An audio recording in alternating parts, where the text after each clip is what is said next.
Hello friends, कैसे हैं आप लोग। आशा करती हूँ आप लोग बहुत बढ़िया होंगे। मैं भी बढ़िया हूँ। और ये जो ब्लॉग है ना, ये मेरा वेडनेसडे का है, यानी कल का ब्लॉग है, जिसको मैं आज यानी थर्सडे को अपलोड कर रही हूँ। तो सुबह सुबह का टाइम है, लगभग 6:30 के आसपास का टाइम हुआ है।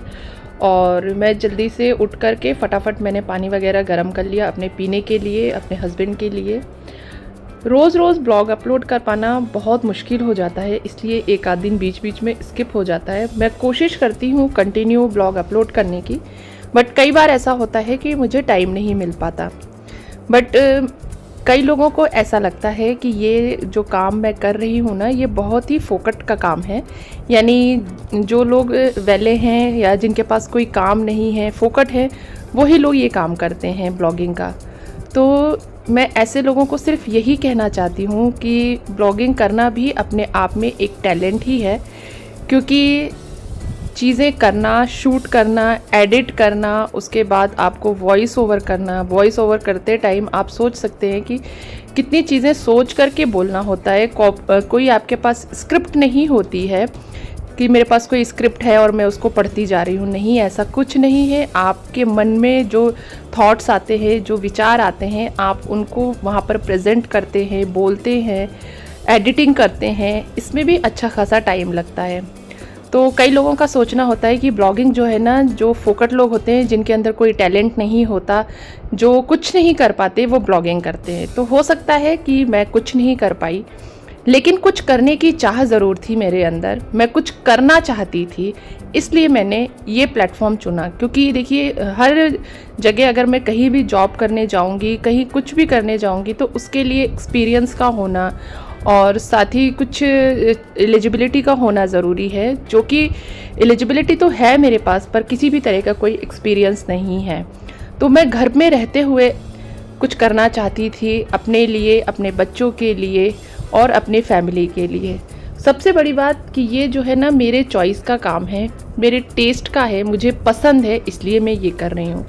तो ब्लॉगिंग करना बहुत आसान नहीं है। जिनको आसान लगती है वो एक बार ट्राई ज़रूर करें कि कैसे करना है, क्या करना है, कितना समय लगता है। तो जिनको ना ये फोकट का काम लगता है, बेकार का काम लगता है, मेरी उनसे एक रिक्वेस्ट है कि वो करके ज़रूर देखें। और मैं बस ईश्वर से यही प्रार्थना करती हूँ कि मेरे चैनल को मोनेटाइज़ कर दें। और क्योंकि व्यूज़ भी अच्छे अच्छे ही आ रहे हैं, अच्छे अच्छे कमेंट्स आते हैं, बस चैनल मोनेटाइज़ हो जाए तो जो लोग मुझे फालतू समझ रहे हैं कि मैं फालतू में ये काम कर रही हूँ, उन लोगों के को जो है थोड़ा सा जवाब मिल जाए। तो मैं बस यही आशा करती हूँ, भगवान से भी यही होप रखती हूँ, भगवान से यही एक्सपेक्टेशन रखती हूँ कि भगवान मेरी सुनेंगे और आप लोग मेरा साथ देंगे, ताकि ऐसे लोगों को ये सबक मिल सके कि ये चीज़ भी बहुत आसान नहीं है। हर काम को करने के लिए बहुत मुश्किलों का सामना करना पड़ता है। मुझे मेरे घर के कामों को मैनेज करते हुए, बहुत सारी चीज़ें करते हुए जो है ब्लॉगिंग करनी होती है। कोई मेरा हेल्पिंग हैंड नहीं है, ना ही घर में, ना ही एडिटिंग में, ना ही शूट को लेकर के। तो हर काम मुझे अकेले मैनेज करना पड़ता है। तो सारी चीज़ें अकेले मैनेज करना, शूट करना, शूट के बाद एडिट करना, उसके बाद फिर पूरा एडिटिंग के बाद वॉइस ओवर करना। कहीं कोई अगर प्रॉब्लम आ रही है एडिटिंग में, तो वीडियोस देख देख कर चीज़ों को सीखना, हर चीज़ अपने से करी है मैंने। कहीं मुझे कोई सपोर्ट नहीं था। तो इन सब चीज़ों के बाद अगर मैंने इतना कुछ किया है, तो कुछ मेरे फ्रेंड्स हैं, कुछ मेरे फैमिली मेम्बर्स हैं, जो लोग मुझे बहुत अप्रिशिएट करते हैं, तो मुझे बहुत अच्छा लगता है। और सबसे ज़्यादा मेरी एक फ्रेंड है, वो बहुत ज़्यादा मुझे अप्रिशिएट करती हैं। मेरे हस्बैंड हैं, चिल्लाते हैं, कभी कभी डांटते भी हैं कि पूनम बहुत टाइम वेस्ट होता है, क्योंकि जो काम करने में हमें 10 से 15 मिनट लगते हैं, पर अगर आपको शूट करना होता है उसी काम को, तो उस काम को करने में आपको डबल टाइम लगता है। यानी जो टाइम आपको, जो काम 15 मिनट्स में होने हैं, वो काम जो है हाफ एन आवर में हो रहा है। यानी आपका टाइम कंजम्पशन भी ज़्यादा है। तो ये सारी चीज़ें आपको मैनेज करनी पड़ती हैं। मुझे जल्दी उठना पड़ता है सुबह, ताकि मैं जल्दी से काम स्टार्ट कर सकूं और आराम से शूट भी होता जाए और काम भी होता जाए और टाइम पर मेरे घर का काम फिनिश हो जाए और सबको टाइम पर खाना वगैरह मिल जाए, सारे काम टाइम पर हों। तो इसके लिए भी मुझे अलग से एफ़र्ट्स डालने पड़ते हैं। ऐसा नहीं है कि ये काम करने के लिए मुझे अलग से किसी भी प्रकार का एफ़र्ट नहीं लगाना पड़ रहा है, नहीं। अगर आप देखेंगे तो, अगर आप एक बार करके देखेंगे ना, तो आपको समझ में आएगा कि कितना एफ़र्ट्स डालना पड़ता है। तो आज ये मैं बच्चों के लिए नाश्ता बना रही थी। मेरे बच्चों की जो है ना क्लासेस होती है, मैंने बताया था जैसे कि भोपाल में रीजनल साइंस सेंटर है, वहाँ पर मैंने अपने बच्चों को साइंस की क्लासेस ज्वाइन कराई हैं, कुछ वर्कशॉप्स हैं, तो वहाँ बच्चे जाएंगे। तो उनके लिए मैंने ना नाश्ते में पोहा बनाया था। मैं जो पोहा बनाती हूँ वो काफ़ी अच्छा बनता है। वैसे तो देखिए हर कोई बहुत अच्छी कुकिंग करता है, हर माँ बेस्ट टू बेस्ट कुकिंग करने की कोशिश करती है और उनके बच्चों को जो है ना उनके हाथ का खाना बहुत पसंद आता है। तो देखिए मैं ना मीठी नीम की पत्ती, हमारे यहाँ मीठी नीम बोलते हैं, वैसे कड़ी नीम की पत्ती होती है ये, और कड़ी पत्ता बोला जाता है, कड़ी नीम नहीं, सॉरी, कड़ी पत्ता बोला जाता है। तो कड़ी पत्ता का पेड़ मेरे ही घर में लगा हुआ है, तो वहाँ से मैं फ्रेश जो है करी लीव्स लेकर आ गई और बस मैंने पोहा की तैयारी कर ली थी और मैं पोहा फ्राई करने वाली थी, बनाने वाली थी आज बच्चों के नाश्ते में। उसके बाद जो है मैंने शाही परवल बनाए थे। इसकी रेसिपी आपको मेरे शॉर्ट वीडियो में मिल जाएगी, तो प्लीज़ रेसिपी को जो है आप देखिएगा, अपने फैमिली और फ्रेंड्स के साथ शेयर कीजिएगा। बहुत शानदार सब्जी बनती है, बहुत कम तेल मसाले की सब्ज़ी बनाई थी। और जो लोग ये परवल नहीं खाते हैं वो शाही परवल जब मेरा ट्राई करेंगे ना, खाएंगे, मैं गारंटी दे रही हूँ आपको कि आप लोगों की ये फेवरेट सब्जी हो जाएगी। तो मेरे बच्चे भी ना परवल के नाम से भागते हैं, उनको ये लगता है कि नहीं परवल है तो अच्छा नहीं बनेगा, अच्छा नहीं लगेगा। बट जब भी मैं शाही परवल बनाती हूँ इस रेसिपी से, तो मेरे बच्चे जो है मांग मांग के खाते हैं और इवन ये भी कहते हैं कि मम्मा हमारे लिए शाम के लिए भी रख देना। तो मैंने परवल थोड़े ज़्यादा बनाए थे और मैं ना अपने ससुराल लेकर गई थी मम्मी जी पापा जी लोगों के लिए भी, क्योंकि वो लोग इस तरह की सब्जियां नहीं बना पाते हैं, बुआ जी नहीं बना पाती हैं। तो जब भी मैं कोई स्पेशल सब्जी बनाती हूँ तो वो मैं जो है अपने ससुराल ज़रूर लेकर जाती हूँ, और थोड़ी ज़्यादा बनाती हूँ तो अपनी भाभीयों को भी देकर आती हूँ, अपने भाइयों को के लिए और भाभीयों के लिए, और थोड़ी सी जो है मैं अपने ससुराल ले जाती हूँ मम्मी पापा के पास। तो देखिए मेरा आपसे बातें करते करते मेरा पोहा भी बन गया। और जैसा मैं आपसे कह रही थी ना कि ब्लॉगिंग करना बहुत डिफ़िकल्ट तो नहीं है, मैं ये नहीं कहूँगी कि बहुत डिफ़िकल्ट है, पर हाँ थोड़ा डिफ़िकल्ट हो जाता है घर के कामों के साथ मैनेज करना, और साथ ही साथ आपको काम भी अकेले ही करने हैं, तो थोड़ा सा परेशानियाँ होती हैं। तो ठीक है, जो लोग ऐसा सोचते हैं वो सोचे, मैं अपने काम पर कंसंट्रेट करती हूँ। तो देखिए मैंने पोहा डाल दिया था। मैं पोहे में हल्दी नमक डालकर नहीं रखती हूँ, मतलब मैं कढ़ाई में ही डालती हूँ। साथ ही मैं थोड़ी सी जो है इसमें शक्कर ऐड करती हूँ, आप भी करके देखिएगा। बहुत थोड़ी सी शक्कर आपको ऐड करनी है, शुगर हाफ़ टी स्पून के बराबर। अगर आप किसी भी चीज़ में थोड़ी सी शुगर ऐड करते हैं ना, तो जो नमक का खारापन होता है ना वो कम हो जाता है और एक फ्लेवर इन्हेंस होता है, जिसकी वजह से टेस्ट जो है हमारे खाने का बहुत ज़्यादा हो जाता है। तो आपको ऐसा नहीं डालना है शुगर कि उसमें मीठापन आ जाए, खाने में मीठापन बिल्कुल नहीं आता है अगर आप बहुत थोड़ी सी शुगर डालते हैं। बल्कि होता ऐसा है कि आपका जो खाना है वो बहुत टेस्टी बनता है और फ्लेवर इन्हेंस हो जाता है। तो मेरा पोहा बन गया था, बच्चों को मैंने पोहा दे दिया था नाश्ता करने के लिए, और अभी बज रहे थे 8:30 के आसपास का टाइम था, क्योंकि बच्चों को मेरे जो है ना 9:30 वहाँ पहुँचना था, तो 8:45 तक घर से निकलना था। तो मैंने 8:30 तक पूरा काम कर लिया था और बच्चे जो है 9 o'clock पर निकल गए थे।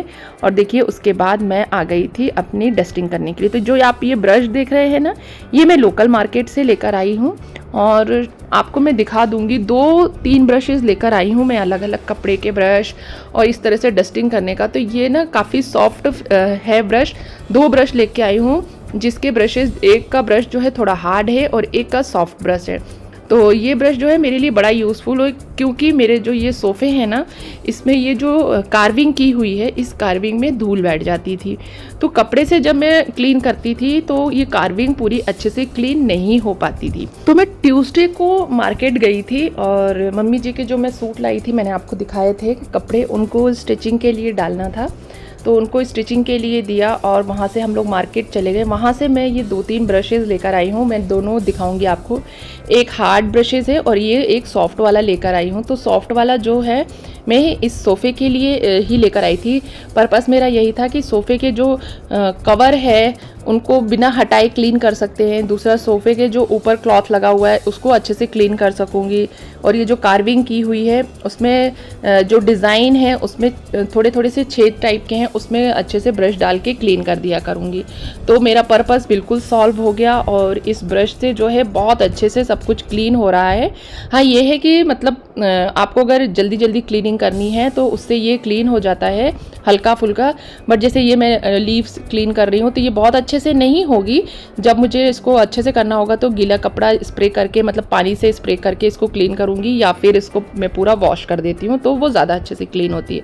बट जैसे वॉल पर मैं क्लीनिंग करके देख रही थी, तो अगर आपके वॉल्स पर धूल जम जाती है तो उसको भी आप क्लीन कर सकते हैं। वॉल हैंगिंग वगैरह जो भी आपने टांग रखे हैं ना, वो भी बहुत आसानी से इससे क्लीन हो जाएंगे। तो मेरा पर्पस सॉल्व हो गया। और ये इसकी कॉस्ट बहुत ज़्यादा नहीं थी, आई थिंक 90 रुपीज़ का है ये, मुझे अच्छे से याद नहीं है। मैं अपने हस्बैंड से पूछ के आपको बताऊंगी, क्योंकि पूरा जो मैं सामान लेकर आई थी, बहुत सारा सामान हमने लिया था। काफ़ी सारे वाइपर वगैरह लिए थे, सिलिकॉन वाइपर्स जो आते हैं वो सब, और क्लॉथ वगैरह धोने के लिए, कपड़े वगैरह धोने के लिए ब्रश लिया, कारपेट क्लीन करने के लिए ब्रश लिया। तो ये लोकल मार्केट से लिए थे। मैं डी मार्ट में बहुत टाइम से देख रही थी कि मुझे अच्छा सा ब्रश मिल जाए, बट वहाँ पर क्वालिटी उतनी अच्छी नहीं थी और दूसरा कॉस्टली बहुत ज़्यादा था। तो फिर मैं सिटी गई और मैं वहाँ से लेकर आई। क्वालिटी वाइज बहुत अच्छा है और इसकी जो ब्रशेज़ हैं ना वो काफ़ी सॉफ्ट है। तो अगर आपको ऐसी क्लीनिंग करनी है, जो कार्विंग वाले सोफ़े वगैरह आपके यहाँ हैं, या वॉल हैंगिंग्स वगैरह क्लीन करना है, तो इस तरह का सॉफ्ट ब्रश यूज़ कीजिए। गारंटी देती हूँ मैं, बहुत इजी क्लीनिंग हो जाएगा। आपका जो टाइम है क्लीनिंग का वो बहुत बचेगा, क्योंकि कपड़े से क्या होता है ना कि थोड़ा टाइम लगता है। आप एक दिन कपड़े से कीजिए, माइक्रोफाइबर क्लॉथ से कीजिए, और एक आध दिन जो है जब आपको टाइम ना हो तो फटाफट से जो है इस तरह से ब्रश मार दीजिए तो क्लीन हो जाएगा। तो इसी पर्पज़ से मैं ये जो है ब्रशेज़ लेकर आई थी और मेरा पर्पज़ भी सॉल्व हो गया। मैं बड़ी खुश थी। तो जब भी मैं अपने घर के लिए कुछ सामान लेकर आती हूँ और वो सामान अच्छा निकलता है ना, तो मुझे बड़ी खुशी होती है। जिस तरह से मैं अपने लिए शॉपिंग करने पर खुश होती हूँ ना, अच्छा लगता है मुझे, उतना ही अच्छा मुझे, बल्कि उससे भी ज़्यादा अच्छा मुझे अपने घर की चीज़ों के लिए शॉपिंग करना लगता है।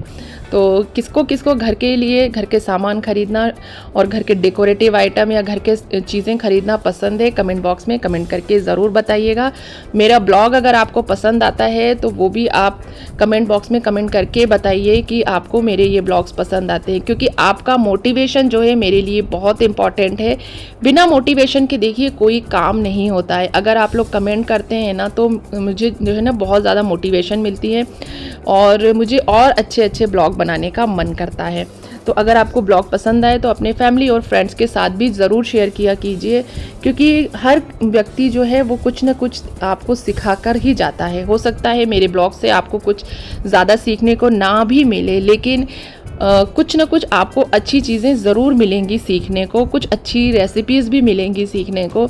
और मैं भी इसी तरीके के ब्लॉग्स देखती रहती हूँ, क्योंकि जब आप इस फील्ड में हैं तो आपको, जब आप ब्लॉग्स वगैरह देखते हैं ना, तो आपको अच्छे से अच्छी एडिटिंग करने का मतलब आइडियाज़ मिलते हैं, थॉट्स मिलते हैं आपको कि किस तरीके से आपको करना है। और कई बार तो अपने घर के कामों को इजी वे में करने के लिए जो है आइडियाज़ भी मिलते रहते हैं। तो ब्लॉग्स देखना मुझे पसंद था, इसीलिए मैंने अपनी खुद की ब्लॉगिंग चैनल स्टार्ट किया।